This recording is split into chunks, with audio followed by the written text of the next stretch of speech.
On a July morning in 2016, 45-year-old Nick Morales sped down a desert road in Marana, Arizona, just outside of Tucson. Nick saw the mountains in the distance as he drove past several large airplane hangars and a massive 7,000-foot runway. Then Nick slowed down, turned off the road near a white concrete office building, and pulled into the parking lot of Marana Aerospace Solutions. Marana Aerospace Solutions was a company that handled aircraft maintenance for major commercial airlines and aircraft manufacturers like Boeing and Airbus. And Nick was the company's director of maintenance, a job that came with a ton of responsibility and a whole bunch of people that worked underneath him. Nick stepped out of his car. He was tall with brown eyes, he had a short military-style haircut, and a goatee that was just starting to turn gray. He walked through the parking lot toward the office building, and it felt like most July mornings in that part of Arizona. It was already 95 degrees Fahrenheit, and Nick knew that even by midday, it would be at least 10 degrees hotter. But Nick didn't mind the heat. Before getting into the aerospace industry, he had been a decorated United States Marine and had served in Kuwait, a very hot place in the Middle East, during the First Gulf War. After that experience, working on airplanes in the Arizona desert felt comfortable by comparison. Nick stepped inside the building, and right away he felt the cold blast from the air conditioner. He said good morning to a few coworkers, and then he walked to his office, sat down, checked his email, and began going over his schedule for the day. Nick wanted to head outside to one of the airplane hangars so he could check on the progress of a particular job, but his office phone rang. And so Nick answered, and he heard the director of human resources on the other line. And the HR director asked if Nick wouldn't mind coming to his office so they could chat. Nick hung up, and he felt really annoyed. He didn't know what the director wanted, but he knew from experience that getting called into HR was rarely a good thing. Nick walked out and headed down a long hallway to the HR director's office. The door was already open, and the director waved Nick inside. Nick closed the door behind him and took a seat. The HR director was a nice guy, and he and Nick got along fine, but Nick really just wanted this meeting to end quickly, so he asked point blank, "What's going on?" And the HR director said, one of Nick's employees had recently filed a complaint against him. Now, Nick knew the HR director was not going to tell him who actually filed this complaint, but Nick wanted to know what the complaint actually was. And the director told him that the employee basically complained that Nick was way too hard on his team all the time. Nick shook his head. Complaints like that made no sense to him. If somebody was not doing their job the right way, Nick just told them. He wasn't trying to be mean, he was just trying to be efficient. A lot of his team members figured that Nick's straightforward and often harsh management style just stemmed from his military background. But that actually was not the reason. Nick knew working on aircrafts affected the lives and safety of other people, and so he saw no room for error. So if somebody did their job poorly, he had to make sure they knew about it. The HR director understood where Nick was coming from, and he wasn't planning on taking any immediate action against Nick or anything. He just wanted Nick to know what was going on. Nick left the office and walked outside into the hot Arizona sun. As he paced around for a second, he thought about the HR complaint more and the more he thought about it, the more annoyed he got, because he was actually pretty sure he knew who made the complaint. James LePan, a safety inspector on Nick's team, had recently clashed with Nick at work. Nick had caught James parking in a restricted area, and he let him have it. Then Nick saw James spending time on his personal tablet during work hours, and again, he let him have it. While Nick felt like what he did was justified, he knew there was a pretty good chance James did not feel the same way. Eventually, Nick began walking towards an airplane hangar that was off in the distance. He could have driven over, but he figured, walking would help him clear his head. As he walked, Nick couldn't help but think about maybe confronting James about this whole complaint, but he knew, that would be a mistake. He didn't even know for sure if James really was the guy who made the complaint. And Nick knew he really could not afford to keep drawing the attention of HR. Nick had had run-ins with the HR department before, but those run-ins had nothing to do with his actual work. Nick had been described by many as a ladies' man, and he had lived up to that description during his time at Marana Aerospace. He had dated at least 3 women he had worked with, and there was a pretty good chance there were more women at work, but Nick wouldn't admit to them. And 2 of those 3 relationships that he admitted to ended really badly. Over a year earlier, Nick had been dating a colleague, a woman named Jessica, and she had started spending a lot of her time at Nick's house. But one evening, she had caught Nick in bed with another woman they worked with named Claudia. Jessica was furious and she lashed out at Nick, and Nick basically told her, okay, fine, the relationship's over and you need to leave. And so soon after that, Jessica left and Claudia began spending most of her time at Nick's place. But that relationship also fell apart when Nick started seeing yet another colleague named Christina. And when Nick and Christina had recently gotten engaged, it did not go over well with his ex-girlfriends. And so the whole thing had played out like a soap opera at work, and even though the company did not have a policy against office relationships, Nick's actions and his ex-girlfriend's anger had previously landed him in the HR director's office. Nick walked into the airplane hangar and saw members of his team hard at work. The sights and sounds of the hangar immediately put Nick at ease, and he pushed aside any thoughts about his personal affairs. Even employees who didn't necessarily love the way Nick managed them knew Nick took his job really seriously, and he worked harder than anyone. So Nick spent the rest of the day checking in on different maintenance projects and stepping in to help whenever his team needed him. By the time he was heading home that evening, the sun was starting to set, and it was painting the desert orange and pink. And something happened on the drive home, like it did most nights when Nick left work. He suddenly changed into this totally different person. The hard-nosed, confrontational boss suddenly became a soft-spoken guy who loved his dog and tending to plants in his garden. Nick drove down the street of his secluded suburban neighborhood and pulled into the garage of his 2-story house. He walked inside and heard his beloved pit bull terrier, Smokey, barking and running to greet him. Nick crouched down and pet Smokey and talked to the dog like he was a baby. Then he told Smokey it was time to go for a walk, and the dog got even more excited. Nick and Smokey headed outside just as the last rays of the sun disappeared for the night. After he and Smokey had been walking for a while, Nick felt his phone vibrate inside of his pocket. He grabbed it and looked at a text message and smiled. Then he told Smokey they needed to pick up the pace because Nick's fiancée, Christina, was heading over to the house and he couldn't wait to see her. On July 17, 2016, so about a week after Nick dealt with that HR complaint, he spent a lazy Sunday with his fiancée, Christina, at her house. Nick had been married twice, and after his second divorce, he had sworn to his friends and family that he would never get married again.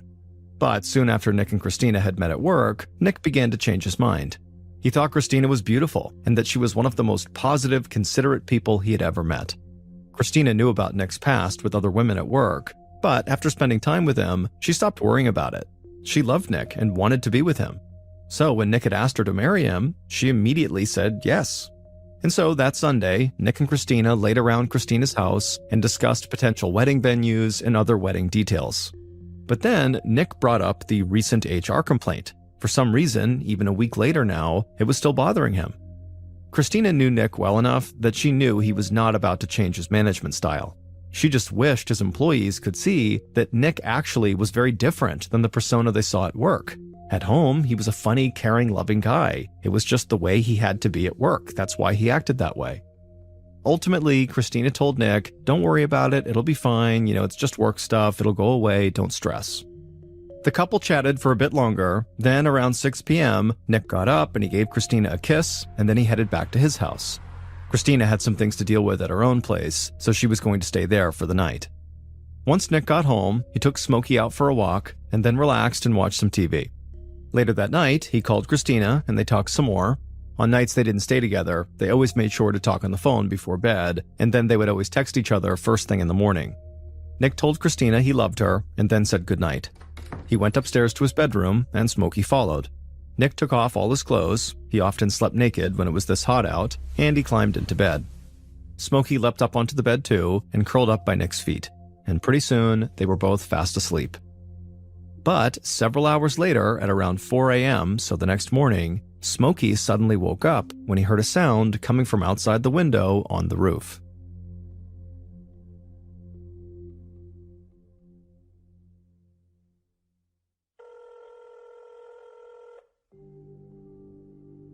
A few hours later, at around 8:30 a.m., Christina listened to Nick's voicemail for the third or fourth time, and she had no idea what was going on. Nick woke up early every day, and he usually headed out to work by 6 a.m. So when Christina didn't stay with Nick, she always woke up to a good morning text from him. But Nick did not text her that morning, and he wasn't answering his phone. And when she had called into work, someone in Nick's department said he hadn't shown up yet. Nick never overslept, So Christina worried that maybe he had gotten sick the night before and wasn't feeling well enough to get out of bed. Christina hung up her phone, slipped it in her purse, and walked out to her car. She drove right over to Nick's house. A few minutes after 9 a.m., Christina parked her car right out front of Nick's, and as soon as she got out, she instantly knew something was wrong. She could hear Smokey barking loudly from the backyard. Smokey always slept in the bed, and that included the nights when Christina stayed over. And even if Nick had let Smokey outside that morning, he would never have left the dog by himself barking like that. Christina rushed up to the front door and used the house key Nick had given her to open up the door. She walked inside, and what she saw totally confused her. There were all these cleaning products just laying out on the living room floor, like someone had just literally dropped them and then run away. She called out to Nick, but got no response. So she walked upstairs and headed down the hallway towards his bedroom. When she got to the bedroom, she found the door was cracked open. From the hallway, Christina again yelled for Nick, but again, there was no answer. So, after taking a deep breath, Christina pushed the bedroom door open and walked inside.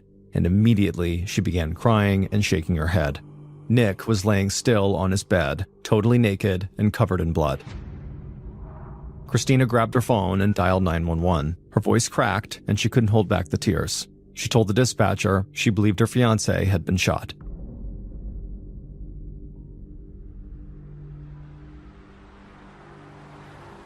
Later that morning, Detective Jennifer Garcia of the Pima County Sheriff's Department parked her car a few houses down from Nick's. She could see the crime scene tape that was stretched across Nick's property, and she saw a couple of officers standing with a woman who was hunched over, crying and petting a pit bull. Detective Garcia had butterflies in her stomach. She'd only been a homicide detective for 7 months, and this was the first case she was actually taking the lead on. But Garcia had been preparing for this moment since she was a little girl, really since the first time she saw her grandfather in his police uniform. She had known, even back then, that she also wanted to be a cop when she grew up. And it just so happened that Garcia grew up to be really smart, and she had a keen eye for evidence. So, at a relatively young age, she had already proven to be a very skilled detective. But Garcia knew leading an investigation was a different thing altogether. Still, she believed she was ready. So she took a deep breath, stepped out of her car, and began walking towards Nick's house. Detective Garcia spoke briefly with a few of the officers who had first arrived at the scene. They told her the woman who had found the body, Christina, had identified the victim as her fiancé, Nick Morales. Christina had told the officers about where Nick worked and what his job was, and she also told them that he was a former United States Marine. Garcia thanked the officers, then put on her gloves and headed inside the house. Then she, along with several forensics analysts, started to make their way through the house. And a few things immediately stood out to Garcia. She saw the cleaning products on the living room floor, then she found that the cabinet under the kitchen sink where the cleaning products had most likely been stored was left open. Now, she hadn't even seen the victim yet, but it looked to her like somebody had tried to clean up evidence they left behind, but had abandoned the job. Garcia headed upstairs and into the bedroom, and she saw a ballistics expert cataloging evidence. The ballistics expert told Garcia he had found multiple bullet casings from a .45 caliber handgun. And these casings had a distinct manufacturer's mark on them. There were 5 stars on the head of the casing. Then Garcia walked over to the bed and got a good look at Nick's body. Blood spatter covered the sheets and parts of the wall behind him. But Garcia also noticed some spots of blood that were all over the carpet by the window. And she noticed there was a big square of the carpet that had been cut out, like someone had removed a portion of the carpet. She also noticed a small pile of shattered glass, and so it looked like the window had been broken and then opened. Garcia was pretty sure the window is where the killer had entered the house, but since Nick's bedroom was up on the second floor and not the first floor, she needed to figure out how the killer would have gotten access to the second floor window. Garcia stepped away from the window and walked into the bathroom that connected to the bedroom. She saw more blood spots on the floor, but that really was not the thing that caught her attention. The thing that caught her attention was the bathroom floor had the distinct smell of mouthwash all over it. Garcia thought that was really weird, and she wondered if maybe it was somehow connected to all the cleaning products downstairs, like somebody had tried to disinfect the bathroom floor using this mouthwash. Garcia let the ballistics and forensics team continue their work inside, and she headed downstairs and out to the backyard. And once she was in the backyard, she turned and looked up, and she could see Nick's bedroom window up on the second floor, and she could also see there was a ladder lying on the ground right below it. And so Garcia walked over and picked the ladder up and placed it up against the side of the house. And with this ladder, she was able to climb up and actually get on this small roof that basically sat at the first floor level and kind of wrapped around the small backyard patio, almost like an awning. And she could stand on that awning and actually could see directly in to Nick's bedroom. And there was actually enough space on this little roof that if you wanted to, you could walk over and actually climb into Nick's bedroom window. Garcia climbed back down the ladder, and she already had a pretty good idea about how Nick's killer actually carried out their attack. Not long after Garcia had gotten down from the roof, an officer walked into the backyard and told her that the forensics team had just found something in the garage that she needed to see. So Garcia walked back through the house and then into the garage, and there she found a forensics analyst who was crouched over a bucket. And so she joined him, and she noticed the bucket was filled with water. The analyst pointed to several small threads that were floating in this water, and the analyst told Garcia that these were carpet fibers, and he was almost positive they matched the fibers from the carpet inside the house. And so this discovery helped Garcia make sense of all the cleaning products in the living room and also what she'd seen upstairs. Garcia thought the killer had probably spilled their own blood and tried to clean the carpet and even cut out a piece of it to get rid of that evidence, but they had failed. So Garcia hoped the forensics team would find enough DNA samples to point her right to the murderer.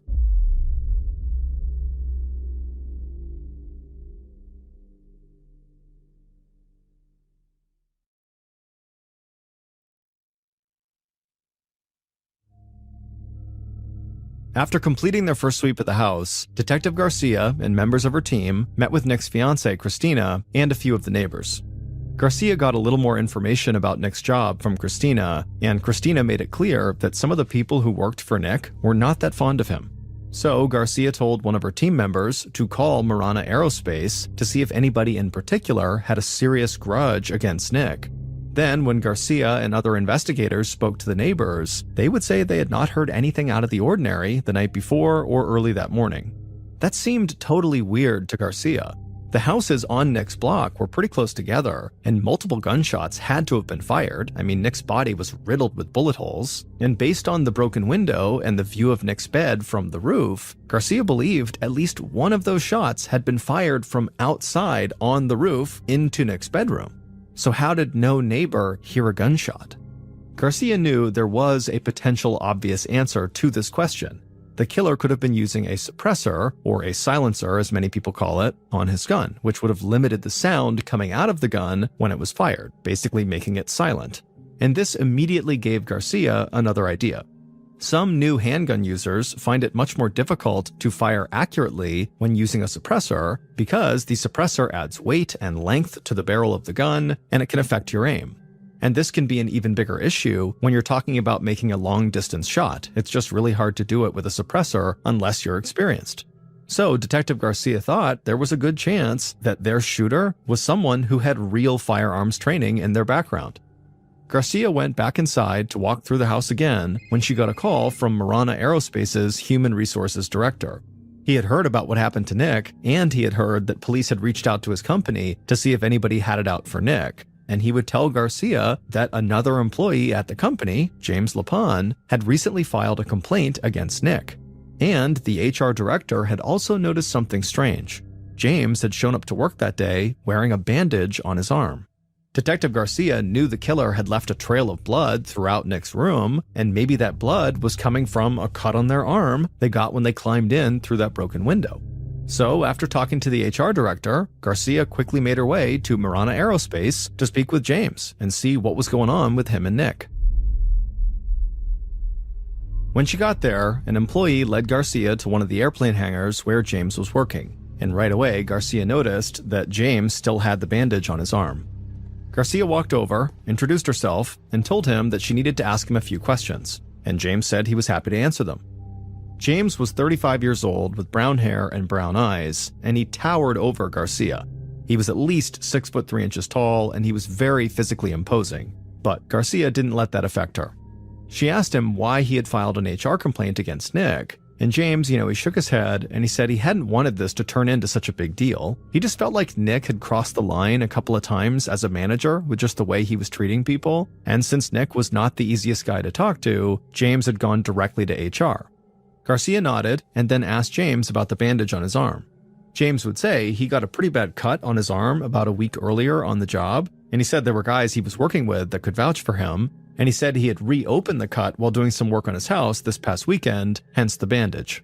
Garcia said she would check in with his coworkers. Then she told James she had a few more questions. Did he have firearms training? And where had he been the day before and early that morning? James didn't hide anything. He said he did own several guns and he enjoyed going to the gun range and going hunting, and so he did take serious firearms training just so he could be a safe, responsible gun owner. This all made sense to Garcia. Hunting and shooting were very common pastimes in this area. Then James told Garcia that he was at home all day Sunday with his wife and kids. He and his wife had gone to bed together that night, and then he woke up Monday morning and went right to work. Then James peered down at Garcia, and he told her, look, I never liked Nick. I'm not going to pretend I like Nick, but I would never have done anything to hurt the guy. Garcia thanked James for taking the time to talk to her, and then she walked out of the hangar. And it wouldn't take her long to walk around the company and find several people who had witnessed James get hurt on the job. So that could possibly explain the bandage on his arm. But after making the rounds at Marana Aerospace, Garcia quickly realized that a disgruntled employee like James might not be the most likely suspect, because she heard that Nick had made at least a couple of women he worked with really, really mad. And this had to do with romantic relationships, which historically absolutely lead to murder and conflict and violence. So Garcia headed back to the sheriff's station to set up a series of interviews. That evening, Garcia met with James's wife. She was an Army vet who prided herself on being straightforward, and she told Garcia basically the same story her husband had, that they had spent Sunday with their kids and then they had gone to bed.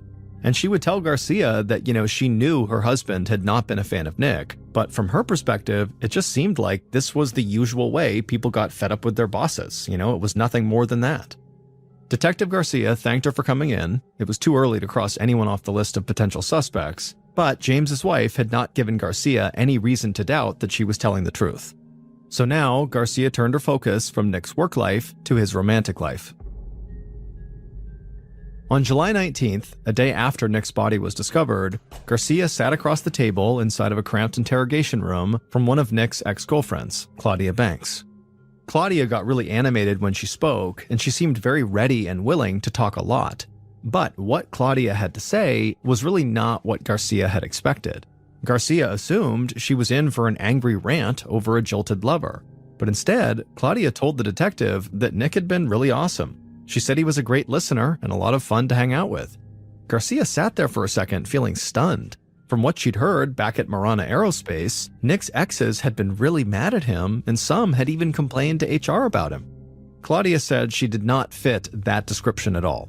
She said she was totally happy for Nick when he got engaged, and now she was devastated that he was gone. Then Claudia got a very angry, serious look on her face, and she told Garcia there were two people police really needed to speak to: Nick's other ex-girlfriend, Jessica Stillwell, and her own ex-boyfriend, Justin Skinner. Garcia leaned forward in her chair. She had not heard Justin's name before. But Claudia said that, when she and Nick were together, their relationship had actually come after they had broken two other people's hearts. Remember, Nick had kicked Jessica out of his house after she caught him cheating on her, and Claudia was pretty sure Jessica had never forgiven Nick for that. And Claudia dumped her boyfriend at the time, Justin, to be with Nick. But according to Claudia, this was not even the most significant part of the story. Claudia said on Sunday, the night before Nick's body was found, she had been hanging out with her mother at a bar when out of nowhere, her old ex, Justin, walked in. Claudia said she had done her best to avoid Justin after they had broken up because he had gone full-blown stalker mode, hanging out outside of her work, following Nick in his car, and stuff like that. And at the bar that Sunday, Justin had tried to talk to Claudia, but she wasn't having it, so she and her mother left. But then, just that morning, only a day after somebody murdered Nick, Claudia found a note on her front door. And the note was from Justin saying how sorry he was about Nick's death and that if Claudia needed someone to talk to, he was there for her. Detective Garcia stared across the table at Claudia. This story sounded too on the nose to be real. The stalker ex-boyfriend who hated Nick for, stealing his girl just happened to show up where she was the night before the murder, and then he had a note for her the day after Nick turned up dead? Garcia thanked Claudia and told her she could go now. The detective still wanted to talk to Nick's other ex-girlfriend, Jessica, but now it seemed like Justin was the highest on her suspect list.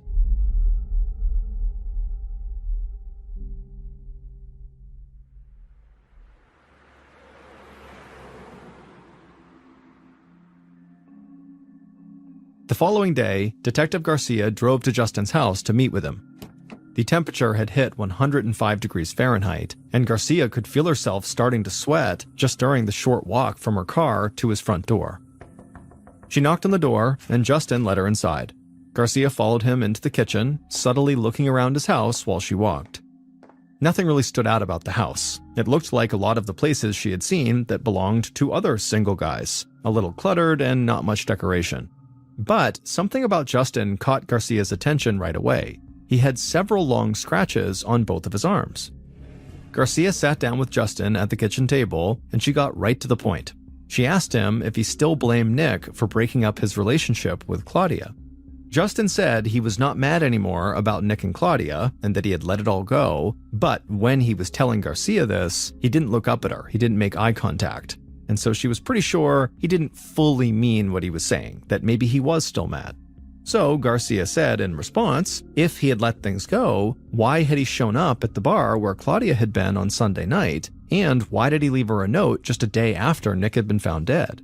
Justin's voice got real quiet, and he almost immediately began to backtrack what he had just said. He told Garcia that actually he did want to get back together with Claudia. He missed her. But he made it very clear he had nothing to do with Nick's murder. Garcia stayed on him and asked him about the cuts on his arms. Justin looked down at his arms and he kind of laughed, and he said he was a landscaper, so he always had little cuts all over his arms and hands. It was just part of his work. He didn't even think about them anymore. Garcia looked across the table at Justin. She couldn't quite get a read on him. Was he a broken-hearted guy who was just awkward and overbearing in trying to get his girlfriend back? Or was he jealous and angry enough to go kill a man to try to get his girlfriend back? So Garcia asked Justin if he would provide police with a DNA sample. She said it would be quick and easy, she would just swab his cheek. But Justin shook his head and said, no, I don't want to do that. Garcia smiled and told him she totally understood. Something like this could feel very invasive. Then Garcia stood up, and for a second, it must have seemed to Justin like she was about to leave, but she stopped and turned around and leaned in towards Justin, and with a smile on her face, she told him the best way to clear his name and to make sure everybody knew he did have nothing to do with Nick's death was to provide a DNA sample right here, right now. Justin looked up at Garcia, and with a very determined look on his face like he was about to do something big, he told Garcia, okay, I will provide a DNA sample. A little while later, Garcia headed back to the station with Justin's DNA sample for testing. The results would take some time to get back, so she prepared to interview another potential suspect, Nick's other ex-girlfriend, Jessica Stillwell. Later that day, Garcia met with Jessica in the same interview room where she'd met with Nick's other ex-girlfriend, Claudia. But from the moment Jessica sat down, Garcia could tell this interview was going to be very different from her interview with Claudia.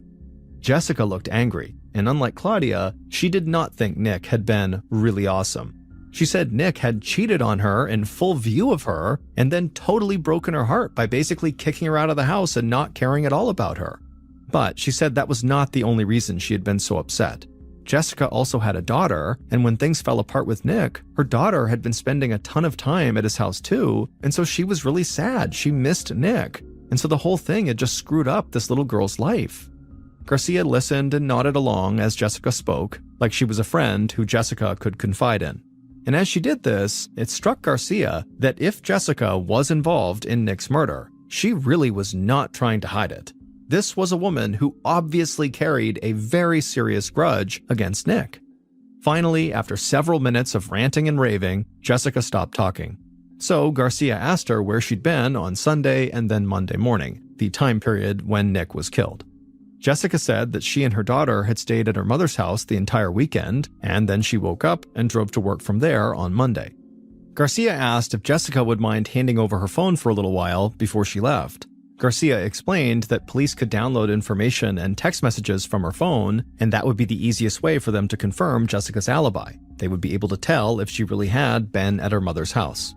Jessica had no hesitation. She reached into her pocket and put her phone on the table and told Garcia the police could do whatever they needed. She was telling the truth, and so she had nothing to hide. Garcia thanked her and then left the room with the phone. And at this point, police conducted a forensics download on the phone that would provide them with cell phone location data. But it would also give investigators a look at who Jessica had been texting with and what she had been saying in those messages. On July 21st, 2016, so 3 days after Nick's body had been found, Detective Garcia sat working at her desk. She had a handful of legitimate suspects, and she was still waiting on 2 pieces of evidence that could potentially break the case wide open: Justin's DNA results and a complete view of all Jessica's text messages. In the meantime, Garcia went back over her interviews from Nick's work to see if she had overlooked anything. Then Garcia's phone rang, and it was Nick's brother on the other line. Garcia had spoken to him once before, soon after Nick's death, but he said this call had nothing to do with that first interview. Nick's brother said he had just talked to one of Nick's friends, and this friend was pretty sure he had important information about this case. Garcia took down the friend's details, thanked Nick's brother, and then called Nick's friend. The guy was at work, so Garcia told him not to go anywhere. She would head right over. Not long after the call, Garcia made her way through Tucson and arrived at a metal fabrication shop that Nick's friend managed. Garcia went inside. The place was loud, and several men were wearing these huge welder's helmets and were hard at work on different projects, but Garcia found Nick's friend waiting for her already at the front desk. He told Garcia that after the initial shock and grief of Nick's death had subsided a bit, he started thinking about anybody who might have wanted to hurt his friend. And then he remembered something he thought could be big. Months earlier, somebody who knew Nick well had come into the shop asking for a few specific pieces of equipment. Nick's friend said that even at the time, he thought the order was a little strange, because he could really only think of one thing those pieces of equipment could be used for.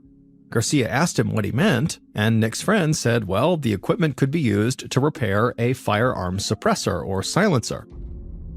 Garcia's face lit up. She asked Nick's friend, please tell me you have a record of that purchase. And he said he did, and he had actually already pulled the information for her. Nick's friend handed Garcia the receipt with the list of items and the buyer's information. And when Garcia saw the buyer's name, she immediately felt a rush. She thanked Nick's friend and hustled out to her car. Garcia had spent only a week on her first case as a lead homicide detective, and already she was sure she had just solved the crime.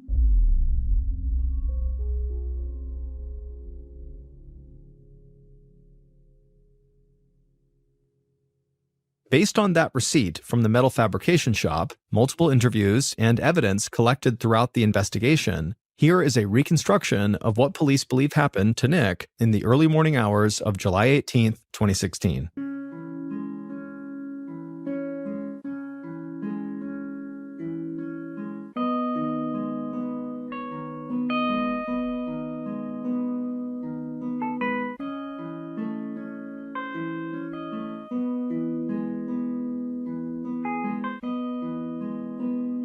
At around 4 a.m. that morning, the killer parked their car a few houses down from Nick's.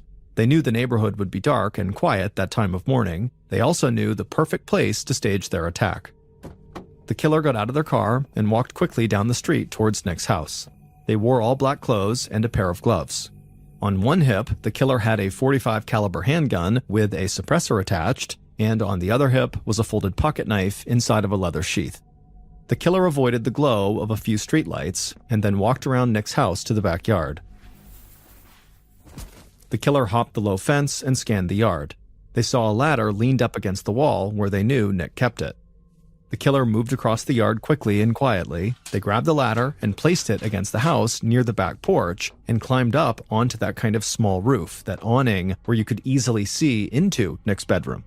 And so once up on that roof, the killer got in position kind of right outside of Nick's window. They knelt down, and from their spot, they could clearly see Nick in his bed. And so the killer took the gun off their hip, they took a slow breath, they raised their gun, and they fired.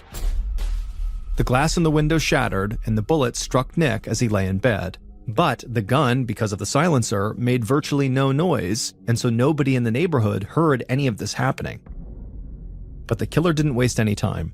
They took a few steps forward and reached through the now shattered window. They unlocked the window, opened it up, and began to climb through it. The killer heard the sound of a dog barking inside the room, and they felt a piece of broken glass cut into their arm as they climbed through. The pain stung, but they couldn't worry about that now. The killer landed on Nick's bedroom floor, and they saw glass from the window all around them. Nick's dog barked and ran around the room, but it did not attack the killer. The killer looked over at Nick, who was lying in bed, and the killer could see Nick was not moving. But the killer didn't want to take any chances, and so as they walked across the room towards Nick's bed, the killer raised their silenced pistol and fired multiple shots into Nick's body. And then finally, when the killer was standing right over Nick, they aimed their gun right at Nick's forehead and shot him one more time, execution style. And so at this point, there was no question Nick was deceased. But the killer felt that sting from the cut on their arm, and they glanced back to see there was a trail of blood dripping behind them. And so the killer started to panic, and the dog kept on barking, which really stressed the killer out. And so the killer slipped their silenced pistol back into their waistband, and then looked around the dark room, and then headed towards the bathroom door. They stepped inside the bathroom, turned on the light, and then stuck their arm under the sink and began to wash off their cut. But when the killer turned to leave, they saw there was blood still on the bathroom floor from their cut. So, kind of impulsively, the killer grabbed a bottle of mouthwash from the counter and just poured it all over the floor and rubbed their shirt sleeves all over it, attempting to clean up the blood with it. But it was not working, and the dog just kept on barking over and over and over again.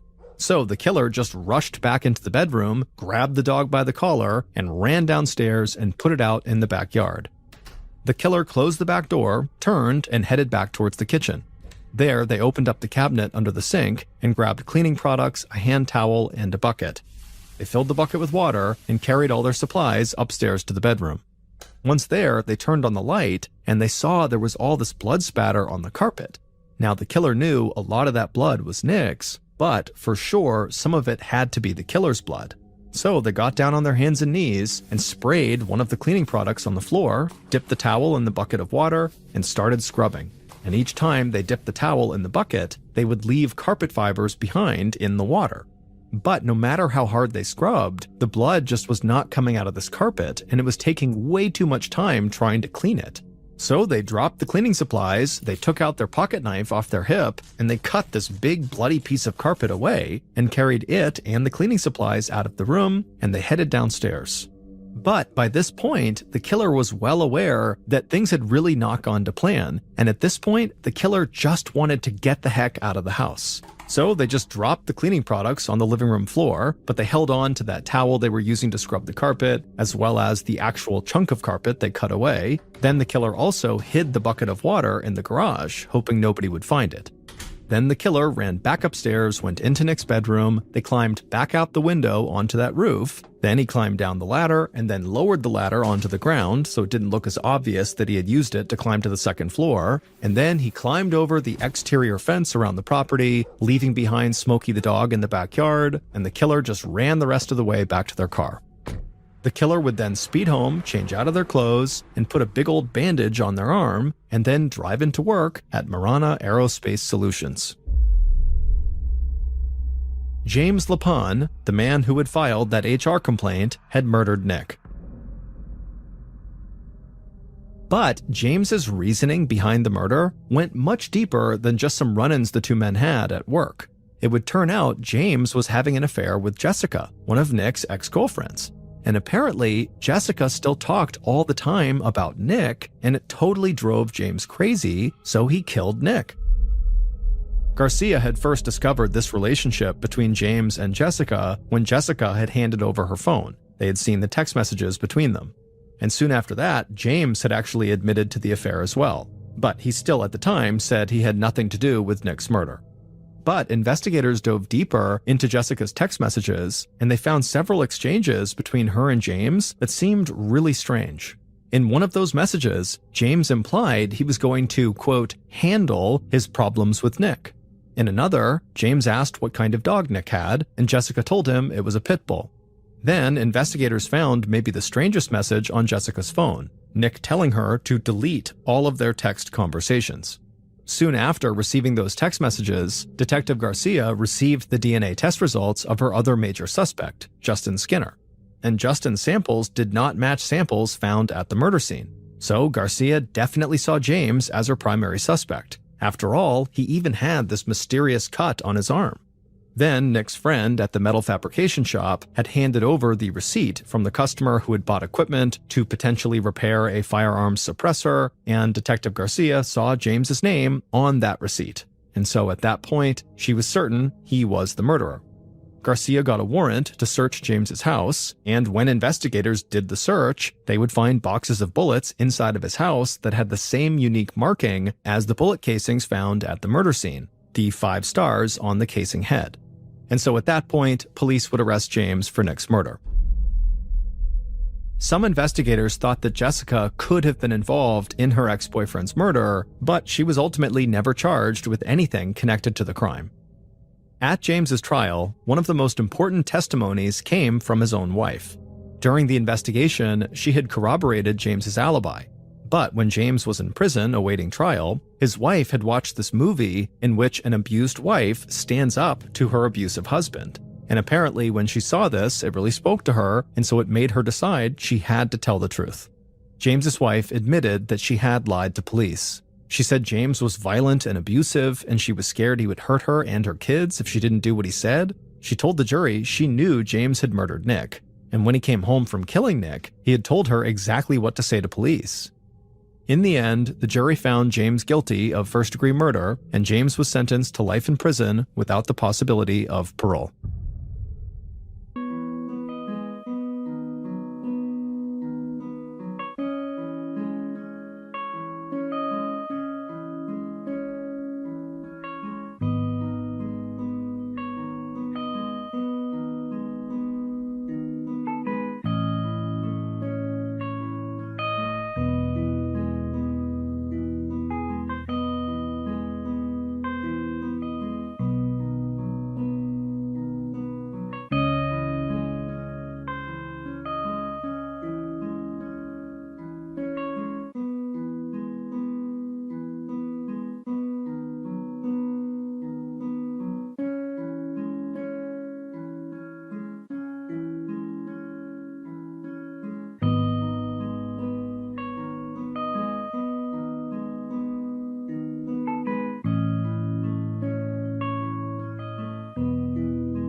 Thank you for listening to the MrBallen podcast. If you enjoyed today's stories, and you're looking for more strange, dark, and mysterious content, be sure to check out all of our studio's podcasts. They are this one, of course, MrBallen Podcast, and we also have MrBallen's Medical Mysteries, we have Bedtime Stories, and also Run Fool.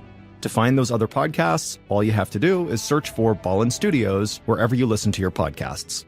To watch hundreds more stories just like the ones you heard today, head over to our YouTube channel, which is just called MrBallen. So that's going to do it. I really appreciate your support. Until next time, see ya.